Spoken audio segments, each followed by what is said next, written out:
Bonjour, nous nous retrouvons sur la radio du collège pour le journal du jeudi 11 avril. Aujourd'hui, à la une, la comparaison entre le journal Figaro de Ouest France présenté par Étienne Briand et Théo Lériteau.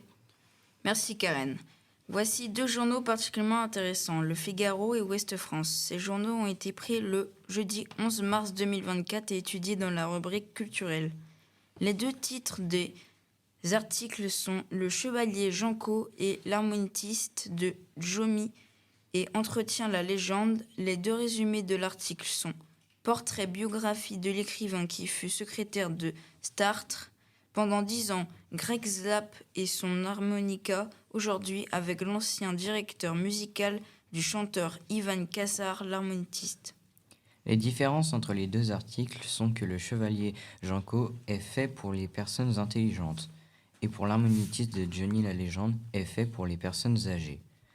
Le sujet du Figaro est traité avec des mots compliqués, avec plein de noms et de dates, contrairement à Ouest France, qui est traité avec des mots simples et compréhensibles. Merci Étienne et Théo pour ces informations. Passons à quelque chose de plus triste, la mort du célèbre physicien Peter Higgs, présenté par Théo Lemaître et Erin Rochette. Bonjour, lundi 8 avril, Peter Higgs nous a quittés. Deux articles de deux journaux différents, Le Monde et Ouest France, traitent le sujet de la mort de Peter Higgs. Peter Higgs était un physicien qui restera dans l'histoire des sciences. Il a contribué à répondre à la question « Pourquoi les choses ont-elles une masse ?» Il est né le 29 mai 1929 à Newcastle, en Angleterre. En 1954, il prédit l'existence d'une particule qu'on appellera boson de Higgs. En 2013, il obtient le prix Nobel de physicien. En 2024, il meurt à Edinburgh, en Écosse, à l'âge de 94 ans, rédigé par Hervé Morin dans Le Monde.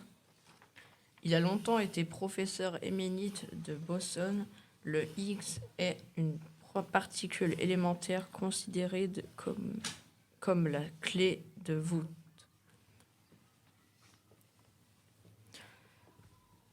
Considérée comme la clé de voûte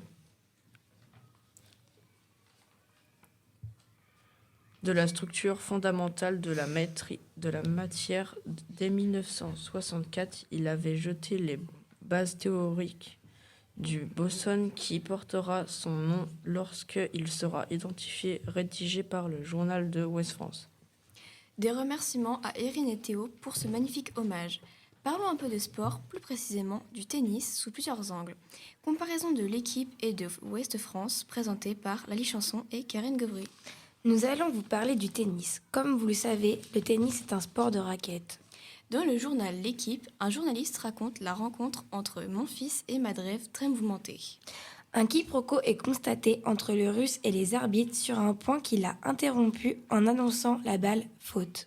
Comme le dit l'article, Daniil Madrev a dompté tactiquement Gaël Monfils, ce qu'il a rassuré de ses facultés de récupération. Le journal Ouest France nous parle du tennis, mais d'une autre façon. Les amateurs donnent leur avis sur le super tie-break. Tout d'abord, qu'est-ce que c'est ? C'est lorsque le score est de 1-7 partout. La première équipe à remporter au moins 10 points avec 2 points d'écart gagne le match. Certains amateurs pensent que ce super tie-break est bien, d'autres moins. Le débat n'est pas prêt de s'arrêter là. C'est la fin de ce journal. Merci de nous avoir écoutés. Nous nous retrouvons pour de nouvelles informations sur la radio du collège.